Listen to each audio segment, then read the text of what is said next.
Dear learners, আজকে আমরা honours first ইয়ারের ফান্ডামেন্টাল অফ ম্যাথমেটিক্স সাবজেক্টের বাস্তব সংখ্যা রিলেটেড আরও একটি ম্যাথ নিয়ে হাজির হয়েছে, যেটা মেজর এবং নন মেজর উভয়দের ক্ষেত্রেই কিন্তু প্রযোজ্য। প্রশ্নটা বলছে, যদি আর একটি মূলদ সংখ্যা এবং এক্স একটি অমূলদ সংখ্যা হয়, তবে আর প্লাস এক্স এবং আর এক্স এর উভয়ে অমূলদ সংখ্যা। দেখেন, আর একটা মূলদ সংখ্যার কথা বলছে, বাট এক্স একটা অমূলদ সংখ্যা। তাদের যোগফলটা এবং তাদের গুণফলটা উভয়ে আমাদের অমূলদ সংখ্যাটা প্রমাণ করতে বলছে। তো এই প্রশ্নটা মেজরদের ক্ষেত্রে 2017 সালে সর্বশেষ চলে আছে, এবারের জন্য এইবারের পরীক্ষার্থীদের জন্য ইম্পর্টেন্ট আছে। সেমভাবে নন মেজরদের জন্য 15 সালে আছে, তার মানে এটাও এই নন মেজরদের জন্য ইম্পর্টেন্ট আছে। ওকে, তো চলুন সলিউশনে যাই। যেহেতু আর প্লাস এক্স আমাদের অমূলদ প্রমাণ করতে বলছে, সেমভাবে আর এক্স অর্থাৎ ওর গুণফলটাও আমাদের অমূলদ প্রমাণ করতে বলছে। সেক্ষেত্রে আমরা ধরে নিব, প্রথমে আমরা আর প্লাস এক্সের ক্ষেত্রে ধরবো, যে ধরি আর প্লাস এক্স একটা মূলদ সংখ্যা, যেহেতু অমূলদের কথা বলছে তো মূলদ সংখ্যা আমরা ধরবো। মূলদ সংখ্যা ধরে আমরা লাস্টে যে যখন দেখবো যে প্রমাণের আমাদের বিপরীতে চলে যাচ্ছে, তখন আমরা বলে দিব যে হ্যাঁ, আর প্লাস এক্সটা একটা মূলদ নয়, আমরা ভুল ধরেছিলাম, এটা হচ্ছে একটা অমূলদ। ওকে, তাহলে আমরা ধরি আর প্লাস এক্স একটি মূলদ সংখ্যা। ওকে, ধরি আর প্লাস এক্স একটি মূলদ সংখ্যা। এখানে আমি আরও একটু ধরি এবং আরও ধরি। এই আর প্লাস এক্সটাকে আমি ওয়াই এর মধ্যে নিয়ে নিলাম, তাহলে Y equals to R plus X. তাহলে আর প্লাস এক্স যদি মূলদ সংখ্যা হয় আর ওয়াই ইকোয়াস টু যেহেতু আর প্লাস এক্স লিখলাম, তাহলে আমরা বলতে পারি ওয়াইও একটি অমূলদ সংখ্যা, ওয়াইটাও একটা কি মূলদ সংখ্যা। আর প্লাস এক্স যদি মূলদ হয় আর ওইটা তো সমানে হচ্ছে ওয়াই, তার মানে আমরা বলতে পারি যে যেখানে ওয়াইটাও কি হবে, মূলদ সংখ্যা। ওকে, আশা করি বুঝতে পারছি। ওকে, আমরা জানি। আচ্ছা, এখানে আমরা একটু কাজ করে দিই। Y equals to R plus X. দেখেন, এখানে ওয়াইটা হচ্ছে মূলদ সংখ্যা, আমরা দেখলাম। আরটাও হচ্ছে আমাদের, আর বলে দেওয়া ছিল যে মূলদ সংখ্যা।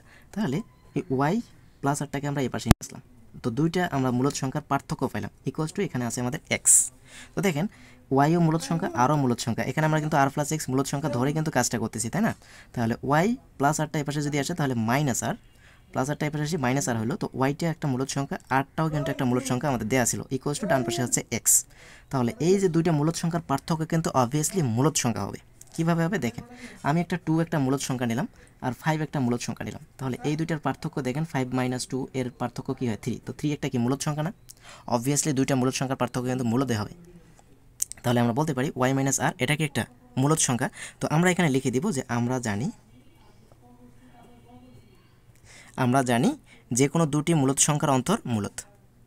তো আমরা জানি যে কোনো দুটি মূলদ সংখ্যার অন্তরও মূলদ, তার মানে এই যে অন্তরটা হলো মূলদ। তাহলে আমরা বলতে পারি এইটা যেহেতু আমাদের বামপক্ষে আছে, তাহলে বামপক্ষ ইকুয়ালস টু ওয়াই মাইনাস আর কি একটি মূলদ সংখ্যা। যেহেতু দুইটা মূলদ সংখ্যার অন্তর একটা আমরা জানি মূলদ সংখ্যা, তাহলে ওয়াই মাইনাস আর যেটা বামপক্ষে আছে এটা একটা কি মূলদ সংখ্যা। আর এখন বাম পক্ষ তো আমরা দেখলাম মূলদ সংখ্যা, এখন ডান পক্ষটা দেখি। ডান পক্ষ ইকুয়ালস টু এক্স, ডান পক্ষ ইকুয়ালস টু আমাদের এক্স আছে। তো এক্স কি আমাদের মূলদ সংখ্যা? আমাদের প্রশ্নে তো দেওয়া ছিল এক্স একটা অমূলদ সংখ্যা, তাহলে এটা তো আমাদের মূলদ সংখ্যা হলো না। তো আমরা বলে দিই যে এক্স একটি অমূলদ।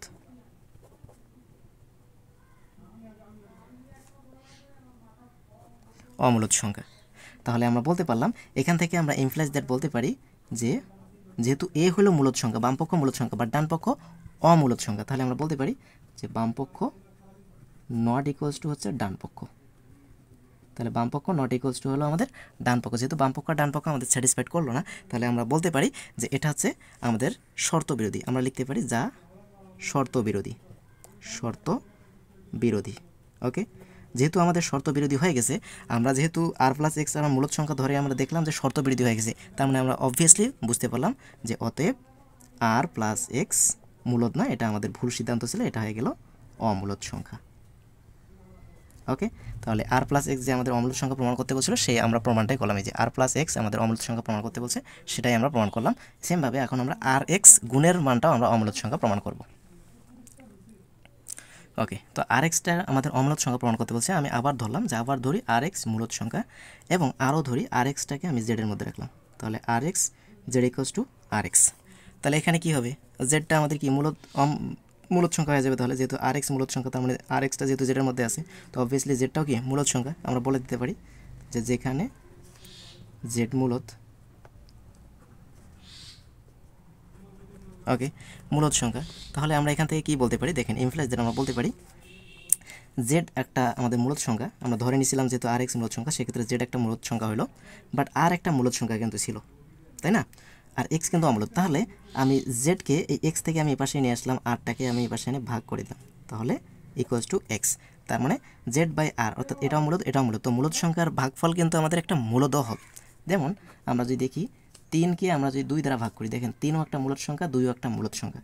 তাহলে 3কে 2 দ্বারা ভাগ করলে অবভিয়াসলি 1.5 আসতেছে, এটা তো একটা মূলদ সংখ্যাই, তাই না? তার মানে মূলদ সংখ্যার ভাগফল একটা মূলদ সংখ্যা। তাহলে এখানে পাইলাম আমরা Z by R equals to X. আমরা জানি যে দুটি মূলদ সংখ্যার ভাগফল মূলদ সংখ্যা, যার কারণে জেড বাই আরটা হবে কি একটা মূলদ সংখ্যা।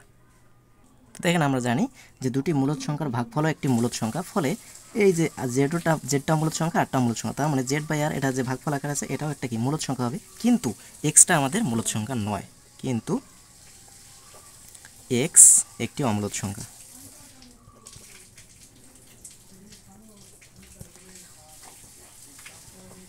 এক্স একটা অমূলদ সংখ্যা।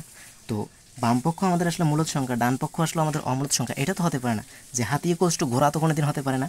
হাতি ইকুয়ালস টু কোনোদিন ঘোড়া হতে পারে না, অর্থাৎ 2 ইকুয়ালস টু কি কোনোদিন 3 হতে পারে? হতে পারে না, এটা নট ইকুয়ালস হয়ে যাবে, তাই না? তো অবভিয়াসলি যেহেতু একটা মূলদ সংখ্যা, ডান পক্ষ আমাদের অমূলদ সংখ্যা আসতেছে, সেক্ষেত্রে আমাদের ধারণার পরিপন্থী।